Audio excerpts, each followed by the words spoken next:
Tapi kali ini kita mau belajar tentang konseling pranikah. Konseling pranikah itu penting. Kali ini kita akan belajar arti pernikahan.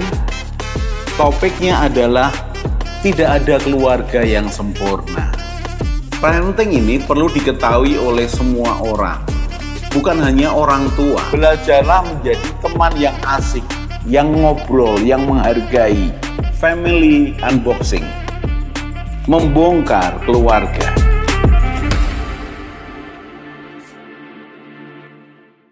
Salam keluarga Indonesia, kita belajar lagi dan kali ini kita masih belajar tentang pranikah dan saya tidak bosan-bosannya mengingatkan.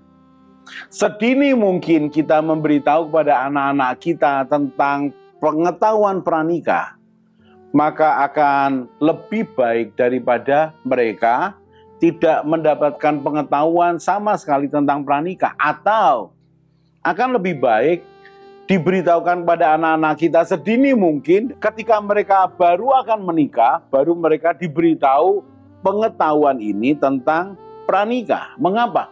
Karena ternyata begitu banyak, begitu luas, tetapi begitu penting dan bisa membekali.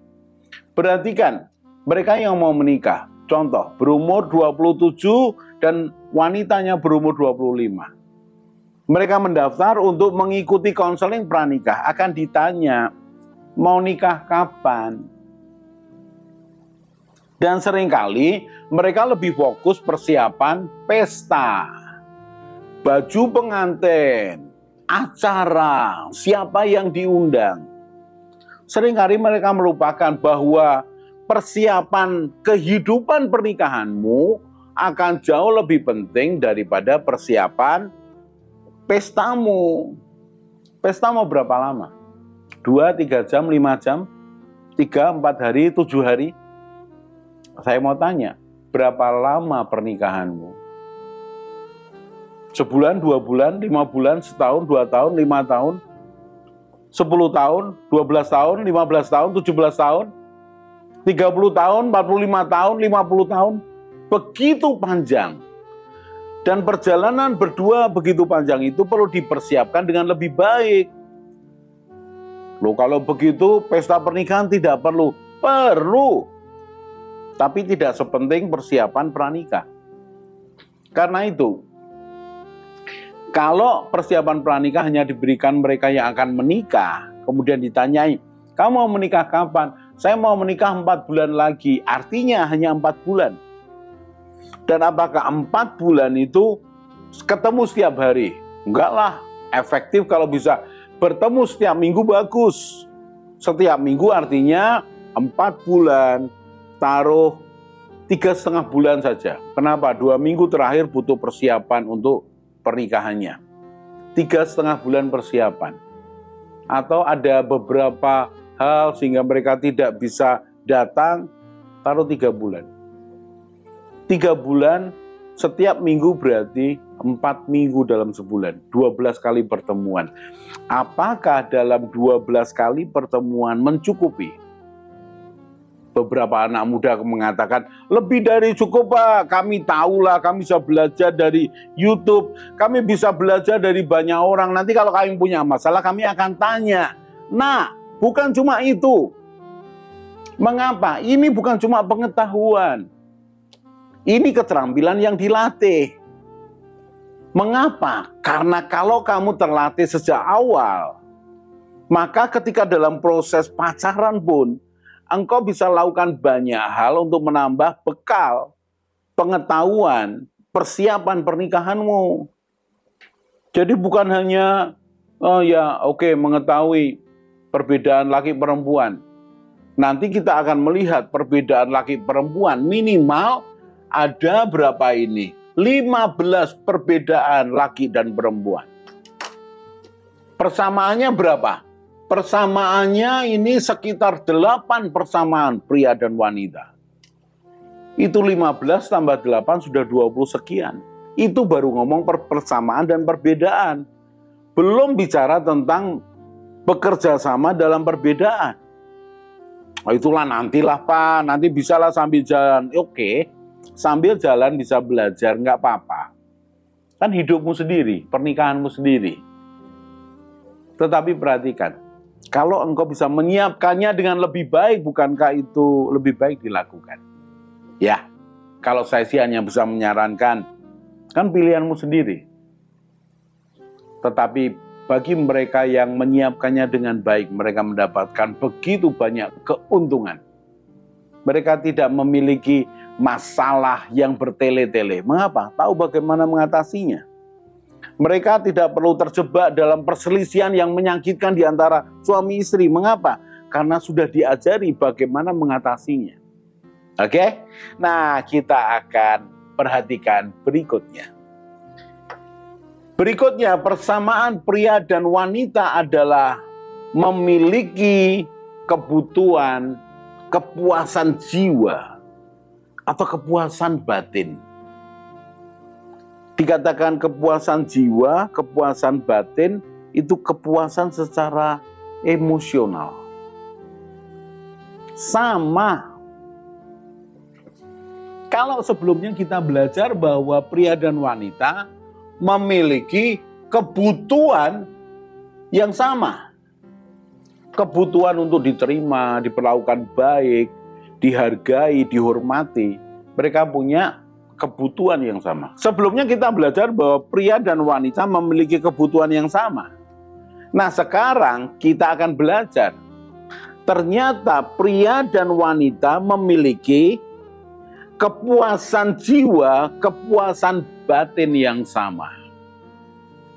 Karena saya melihat dari sekian puluh tahun melayani keluarga, melayani anak-anak muda, mereka menganggap bahwa pria yang tidak peka perasaannya itu bisa disisihkan.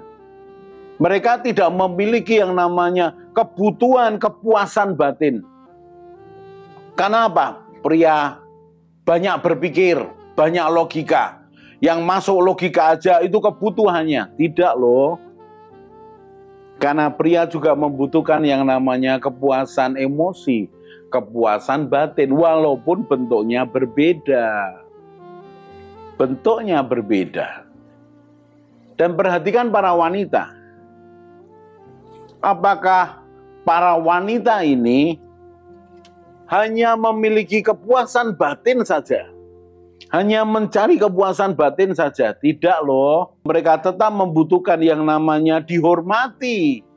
Bahkan mereka membutuhkan pengakuan bahwa mereka mampu untuk memberikan, bukan hanya menerima.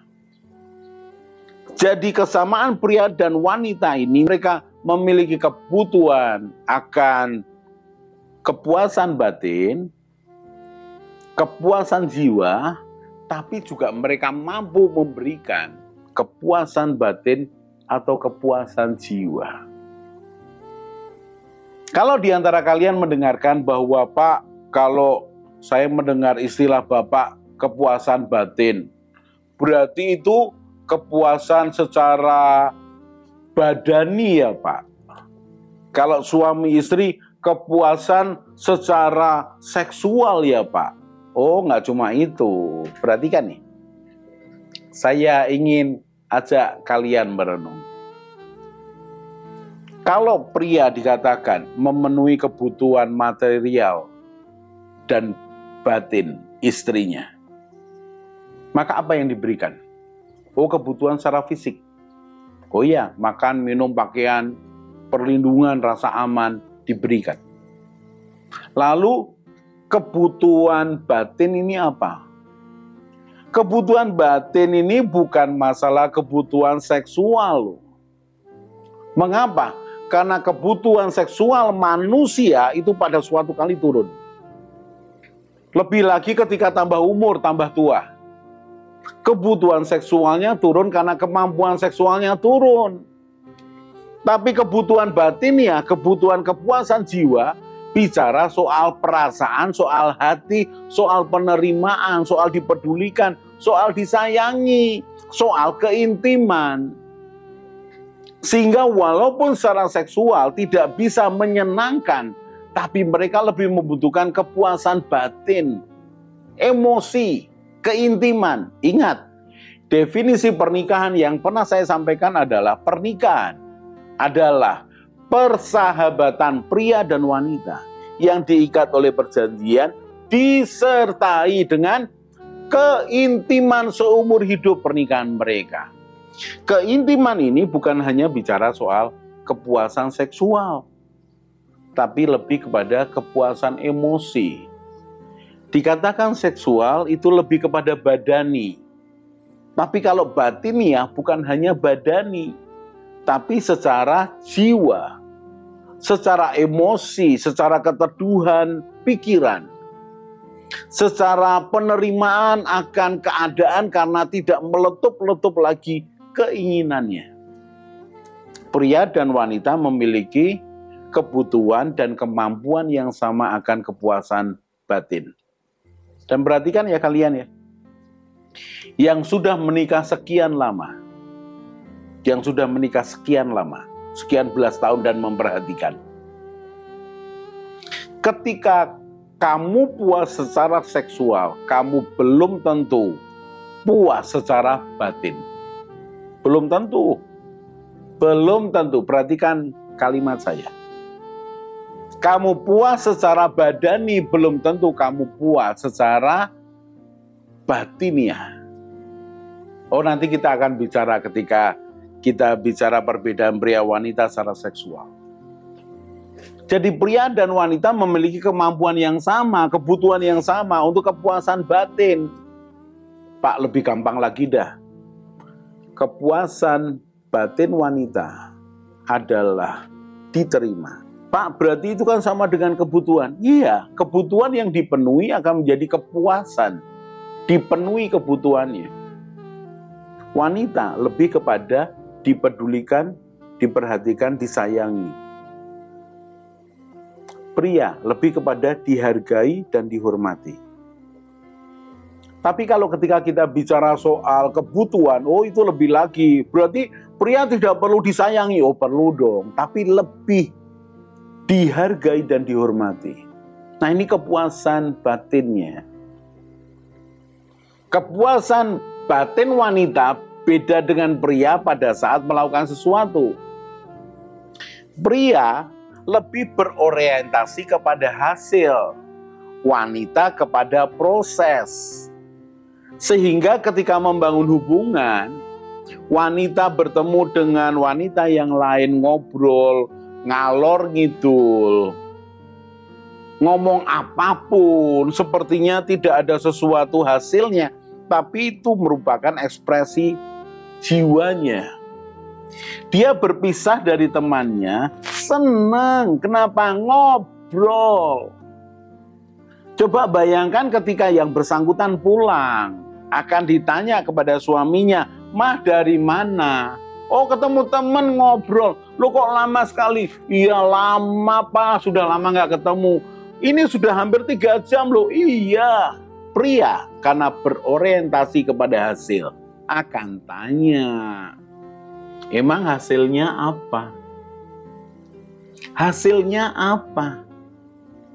Buat pria mencapai sesuatu, memiliki sesuatu yang lebih, itu kepuasan batinnya. Buat wanita, melakukan sesuatu dengan segenap hati, dengan segenap emosi, dia sudah puas jiwanya, puas batinnya. Tapi pria dan wanita memiliki kebutuhan dan kemampuan yang sama. Kepuasan batin, kepuasan jiwa. Harus digarisbawahi supaya kita bisa memperlakukan pasangan kita dengan sebaik-baiknya. Oke, kita akan lanjutkan di segmen berikutnya. Salam keluarga Indonesia.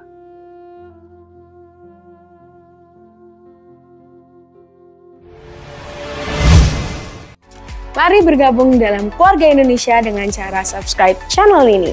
Di Keluarga Indonesia, kita akan belajar bersama tentang pranikah, pernikahan, keluarga, parenting, mertua menantu, dan juga family unboxing. Jadi jangan lupa share pada teman dan keluarga dan juga subscribe.